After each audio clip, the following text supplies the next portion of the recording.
കണ്ണൻ നായർ വിവരങ്ങളുമായി നോക്കുമ്പോൾ കണ്ണൻ റിമാൻഡ് റിപ്പോർട്ടിലെ കണ്ടെത്തലുകൾ തന്ത്രി കണ്ഠൻ രാജീവരെ അറസ്റ്റിലാവുക റിമാൻഡിലാവുക എന്നൊക്കെ പറയുന്നത് സാധാരണ നിലയിൽ വിശ്വസിക്കാൻ കഴിയാത്ത ഒന്നാണല്ലോ. ശബരിമലയുടെ വിശ്വാസവുമായി ബന്ധപ്പെട്ട് വിശ്വാസികളുമായി ബന്ധപ്പെട്ട് ഈ സ്വർണ്ണക്കൊള്ളയിൽ അദ്ദേഹത്തിൻ്റെ റോൾ എന്താണ് ഇപ്പോൾ SIT കോടതി അറിയിക്കുന്നത്? മകരവിളക്ക് സീസൺ നടക്കുകയാണ്. ആ സമയത്താണ് ശബരിമലയിലെ പ്രധാനപ്പെട്ട തന്ത്രിയായിട്ടുള്ള തന്ത്രി കണ്ഠൻ രാജീവർ ഇപ്പോൾ അറസ്റ്റിലാവുകയും അതിനുശേഷം റിമാൻഡിലാവുകയും ചെയ്തിരിക്കുന്നത്. അറസ്റ്റ് മെമ്മോയിലും അതുപോലെ തന്നെ റിമാൻഡ് റിപ്പോർട്ടിലും നമ്മൾ മാതൃഭൂമി ന്യൂസ് പുറത്തുവിടുകയുണ്ടായി. അതിൽ പ്രധാനമായും പറയുന്നത് ഒരു ദേവന്റെ അനുജ്ഞ വാങ്ങാതെയാണ് ഇത്തരത്തിലുള്ള സ്വർണ്ണപ്പാളികൾ കൊണ്ടുപോകാനുള്ള അനുമതി നൽകിയത്. ദേവന്റെ അനുമതി വാങ്ങിയിട്ടില്ല എന്നുള്ളതാണ് പ്രധാനമായും പറയുന്നത്. രണ്ടാമത് ഇതൊരു ആചാര ലംഘനമാണ്. ആചാര ലംഘനം നടന്നിട്ടും കൃത്യമായിട്ടുള്ള ആചാര ലംഘനത്തെക്കുറിച്ച് ഒരു വിവരം നൽകാൻ ദേവസ്വം ബോർഡിന് വിവരം നൽകാൻ തന്ത്രി തയ്യാറായില്ല എന്നുള്ളതാണ് മറ്റൊരു പ്രധാനപ്പെട്ട കാര്യം. അത് കുറ്റകരമായിട്ടുള്ള അനാവസ്ഥയാണ്. കുറ്റകരമായിട്ടുള്ള ഒരു അനാസ്ഥയാണ് ഈ തന്ത്രിയുടെ ഭാഗത്തു നിന്നുണ്ടായത്. ഇത്തരത്തിലുള്ള ഒരു പ്രശ്നം ഉണ്ടാകുന്ന സമയത്ത് അല്ലെങ്കിൽ ഇത്തരത്തിലുള്ള കാര്യങ്ങൾ കൊണ്ടുപോകുന്ന സമയത്ത് ദേവസ്വം ബോർഡിനെ അറിയിക്കേണ്ടതായിരുന്നു. എന്നാൽ അത് അറിയിക്കാൻ തന്ത്രി തയ്യാറായില്ല എന്നുള്ളതാണ് പ്രാഥമികമായിട്ടുള്ള ഈ റിപ്പോർട്ടിൽ ഉള്ള ഒരു കണ്ടെത്തൽ. രണ്ടാം ഘട്ടമായി അവർ പറയുന്നത് ഇതിൽ ഏതെങ്കിലും സാമ്പത്തിക ഇടപാടുകൾ നടന്നിട്ടുണ്ടോ? സാമ്പത്തിക ഇടപാടുകൾ നടന്നിട്ടുണ്ടെന്ന് സംബന്ധിച്ച് ഇതുവരെ ഒരു തെളിവുകൾ ലഭിച്ചിട്ടില്ല.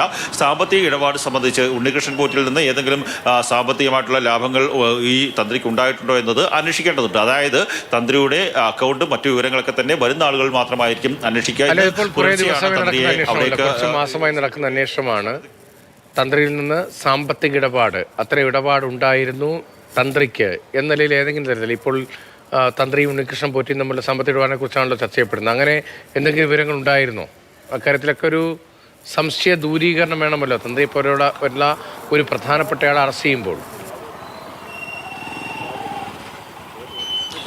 സ്വാഭാവികമായും അങ്ങനെ ഒരു ചോദ്യം സാധാരണക്കാരിൽ മുന്നിൽ ഉണ്ടാകുന്നുണ്ട്. കാര്യം കുറേയേറെ ദിവസങ്ങളായി ഉണ്ണികൃഷ്ണൻ പോറ്റിയുടെ അക്കൗണ്ട് വിവരങ്ങൾ സംബന്ധിച്ച് പലതരത്തിലുള്ള അന്വേഷണങ്ങളും ഈ SIT സംഘം നടത്തിയിട്ടുണ്ട്. അതിലേതെങ്കിലും തരത്തിൽ ഉണ്ണികൃഷ്ണൻ പോറ്റിയും അതുപോലെ തന്നെ തന്ത്രി കണ്ഠൻ രാജീവരും തമ്മിൽ സാമ്പത്തിക ഇടപാടുകൾ ബാങ്ക് ഇടപാടുകൾ ഉണ്ടായിട്ടുണ്ടെങ്കിൽ അതിനെക്കുറിച്ചുള്ള വിവരങ്ങൾ സ്വാഭാവികമായും ഇന്ന് അറസ്റ്റ് മെമ്മോയിലും റിമാൻഡ് റിപ്പോർട്ടിലും ഉണ്ടാവേണ്ടതാണ്. അവർ അതിൽ പറയുന്നത് രണ്ടാമത്തെ ഘട്ടത്തിലാണ് ഈ സാമ്പത്തിക ഇടപാട് സംബന്ധിച്ചുള്ള ഒരു അന്വേഷണം നടത്തേണ്ടത്. ഇത് ഗൂഢാലോചനയാണ് പ്രധാനമായി ഉണ്ടായിട്ടുള്ളത്. അതായത് ഉണ്ണികൃഷ്ണൻ പോറ്റി ഈ സ്വർണം അയ്യന്റെ സ്വർണം തട്ടിയെടുക്കുക എന്നുള്ള ലക്ഷ്യത്തോടു കൂടി ആ സ്വർണ്ണപ്പാളികൾ അവിടെ നിന്ന് കൊണ്ടുപോകുന്നു. 98-ൽ വിജയമല്യ സ്ഥാപിച്ച ആ സ്വർണ്ണപ്പാളികളാണ് അവിടെ നിന്ന് 2019 മേടമാസം പൂജയ്ക്ക് മുമ്പ് അവിടെ നിന്ന് കൊണ്ടുപോകുന്നു. 5-ാം മാസത്തിൽ അവിടെ നിന്ന് കൊണ്ടുപോകുന്നു. ആ സമയത്ത് കൃത്യമായിട്ട് തന്ത്രിക്ക് ഇതിനെക്കുറിച്ചുള്ള ധാരണ ഉണ്ടായിരുന്നു. ഇത് കൊണ്ടുപോകുന്ന തട്ടിപ്പിന് വേണ്ടിയാണ് എന്നുള്ള ധാരണ ഉണ്ടായിരുന്നു. അതൊരു ഗൂഢാലോചനയാണ്. ഇത് ഈ തട്ടിപ്പിനെ കുറിച്ചുള്ള വിവരം അറിഞ്ഞിട്ടും ആ തന്ത്രി എന്തുകൊണ്ട് ദേവസ്വം ബോർഡിനെ അറിയിച്ചില്ല എന്നുള്ളതാണ് പ്രധാനമായിട്ടുള്ള ചോദ്യം. പക്ഷേ എടുത്തു പറയേണ്ട മറ്റൊരു കാര്യം ഈ ദേവസ്വം ബോർഡിൻ്റെ അനുമതിയോടുകൂടിയാണ് ദേവസ്വം ബോർഡിൻ്റെ അന്നത്തെ AO ആയാലും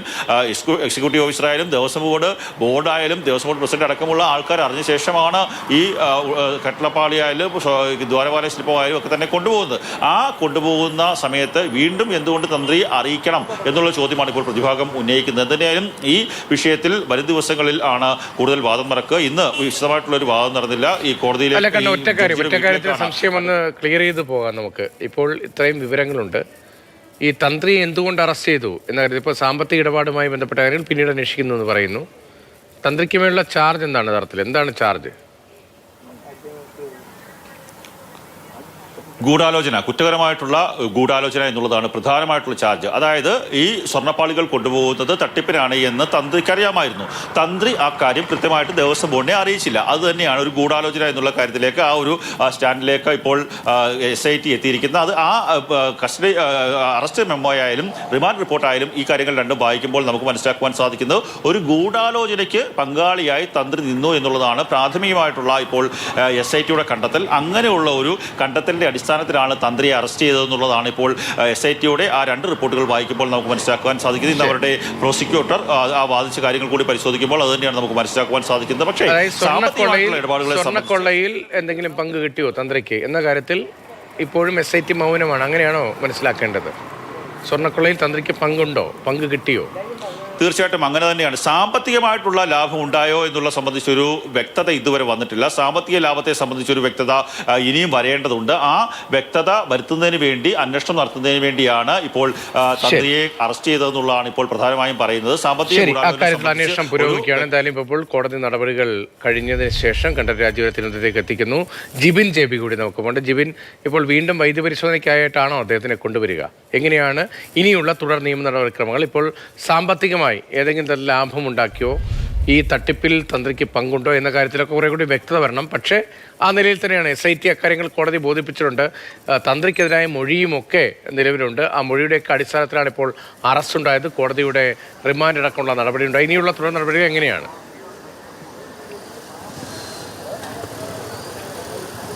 രതീഷ്, ഇപ്പോൾ തിരുവനന്തപുരത്തേക്ക് അദ്ദേഹത്തെ തന്ത്രിയുമായുള്ള പോലീസ് സംഘം പ്രത്യേക അന്വേഷണ സംഘം തിരിച്ചിട്ടുണ്ട്. 12 ദിവസത്തേക്കാണ് അദ്ദേഹത്തെ റിമാൻഡ് ചെയ്യുക. അതായത് ഈ മാസം 23-ാം തീയതി വരെയാണ് റിമാൻഡ് ചെയ്തിട്ടുള്ളത്. ഇനിയുള്ള നടപടികൾ എന്ന് പറയുമ്പോൾ നേരത്തെ എങ്ങോട്ടേക്ക് കോടതിയിലേക്ക് കൊണ്ടുപോകുന്ന സമയത്തും ജനറൽ ആശുപത്രിയിൽ എത്തി വൈദ്യപരിശോധന പൂർത്തിയാക്കിയതാണ്. ഇനി തിരിച്ചു കൊണ്ടുവരുന്ന സമയത്തും ജനറൽ ആശുപത്രിയിലേക്ക് തന്നെ എത്തിച്ച് വൈദ്യപരിശോധന പൂർത്തിയാക്കിയ ശേഷമായിരിക്കും പൂജപ്പുര ജയിലിലേക്ക് മാറ്റുക. അതിനു വേണ്ടിയിട്ടുള്ള ക്രമീകരണങ്ങളാണ് എല്ലായിടത്തും ഒരുക്കിയിട്ടുള്ളത്. നേരത്തെ നമ്മൾ കണ്ടതാണ്, തന്ത്രിയെ ഇങ്ങോട്ടേക്ക് കൊണ്ടുവരുന്ന സമയത്ത് വലിയ രീതിയിലുള്ള ഒരു പോലീസ് സന്നാഹം തന്നെ തിരുവനന്തപുരം ജനറൽ ആശുപത്രിയിൽ ഉണ്ടായിരുന്നു. പക്ഷേ ഇപ്പോൾ അത്തരത്തിലുള്ള കാഴ്ചകളൊന്നും ഇന്നില്ല. സാധാരണഗതിയിൽ ഒരാളെ ഇങ്ങോട്ടേക്ക് കൊണ്ടുവരുമ്പോൾ വൈദ്യപരിശോധനയ്ക്കായി ഒരു റിമാൻഡ് പ്രതിയെ കൊണ്ടുവരുമ്പോഴുള്ള സാധാരണഗതിയിലുള്ള ഒരു പോലീസ് സന്നാഹം മാത്രമാണ് ഇപ്പോൾ ജനറൽ ആശുപത്രിക്ക് മുന്നിലുള്ളത്. അദ്ദേഹത്തെ ഇങ്ങോട്ടേക്ക് കൊണ്ടുവന്നു കഴിഞ്ഞാൽ നേരത്തെ പോലെ തന്നെ ഒരു 10 മിനിറ്റിനകം തന്നെ ഇവിടെ എത്തിച്ചു കഴിഞ്ഞാൽ ഒരു 10 മിനിറ്റിനകം തന്നെ വൈദ്യപരിശോധന പൂർത്തിയാക്കും. സാങ്കേതികമായ നടപടിക്രമങ്ങളാണ്. ശബരിമല സ്വർണ്ണക്കുള്ള കേസിൽ തന്ത്രി കണ്ഠരര് രാജീവർ റിമാൻഡിലായി. 14 ദിവസത്തേക്കാണ് റിമാൻഡ് ചെയ്തത്. കൊല്ലം കോടതിയിൽ നിന്ന് തിരുവനന്തപുരത്തേക്ക് കൊണ്ടുവരികയാണ്.